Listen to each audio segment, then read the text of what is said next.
Islam di bidang sosial di Indonesia. Struktur sosial pemeluk Islam menunjuk bagaimana Islam membentuk suatu komunitas dengan pola keberagaman yang berbeda dari norma yang diyakini. Praktek Islam nampak berbeda antara seseorang dan sebuah komunitas dari lainnya yang terus-menerus berubah searah dengan perubahan zaman. Dari sini, bisa dilihat Islam diterima dan berkembang pada suatu kawasan yang tidak demikian di tempat lainnya. Islam di Indonesia memang dipeluk lebih dari 87% penduduk, namun belum memberi dukungan signifikan pada gerakan dan pesta Islam. Hal ini merupakan akibat dari ketidaksesuaian program organisasi dengan kepentingan umat yang berada di pedesaan, pendidikan rendah, buruh, petani, dan umumnya miskin.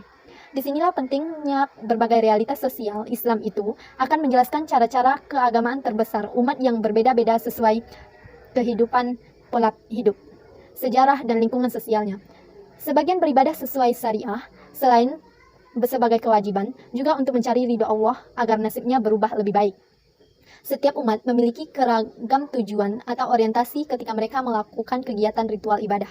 Perbedaan orientasi ibadah, magis atau etis, adalah fungsi struktur sosial atau kelas, pekerjaan, dan pendidikan. Umat yang miskin dan berpendidikan rendah lebih tertarik untuk keagamaan magis. Pedagang dan pengrajin yang kaya dan berpendidikan lebih tinggi secara etis, kemagisan adalah mengetahui beribadah agar Tuhan mengubah nasibnya, dan yang etis beribadah secara ikhlas hanya memenuhi kewajiban.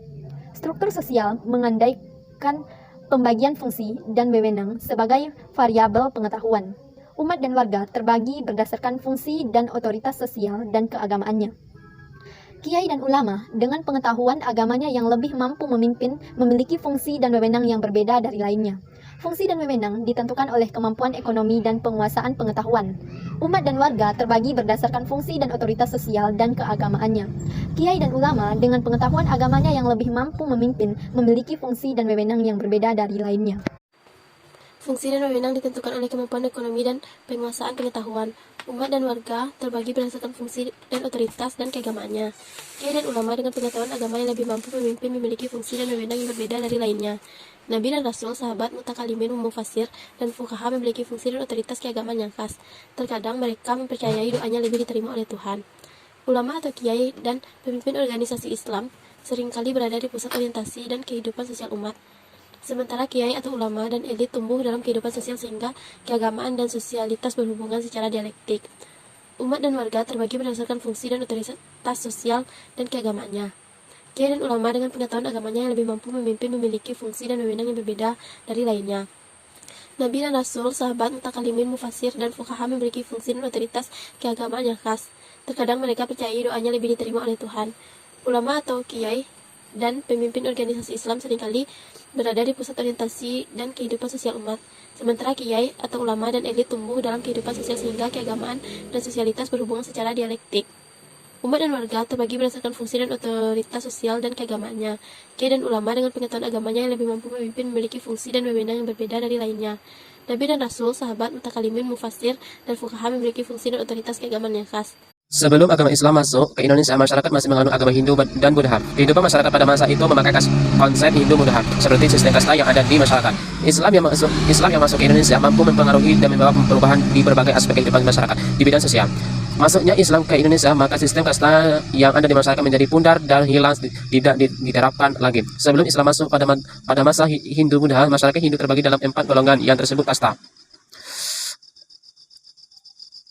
Keempat kasta tersebut adalah kasta Brahmana, kasta Ksatria, kasta Wasta, dan kasta Sudra. Di luar kasta tersebut masih ada golongan masyarakat yang tidak termasuk ke dalam kasta, yaitu mereka yang masuk dalam kelompok paria.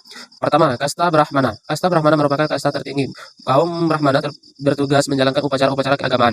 Kedua, kasta Ksatria. Kasta Ksatria merupakan kasta yang bertugas menjalankan pemerintahan. Golongan kasta Ksatria seperti raja, bangsawan, dan prajurit masuk dalam kelompok tersebut.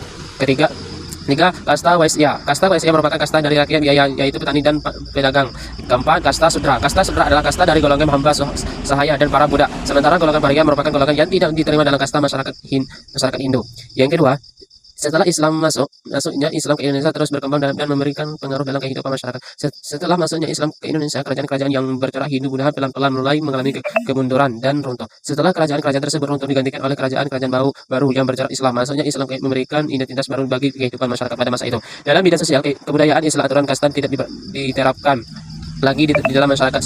Sistem kasta yang sebelumnya dipakai oleh masyarakat pada masa Hindu Buddha mulai pudar, tidak dipergunakan lagi. Islam yang berkembang pesat membuat mayoritas masyarakat menganut Islam.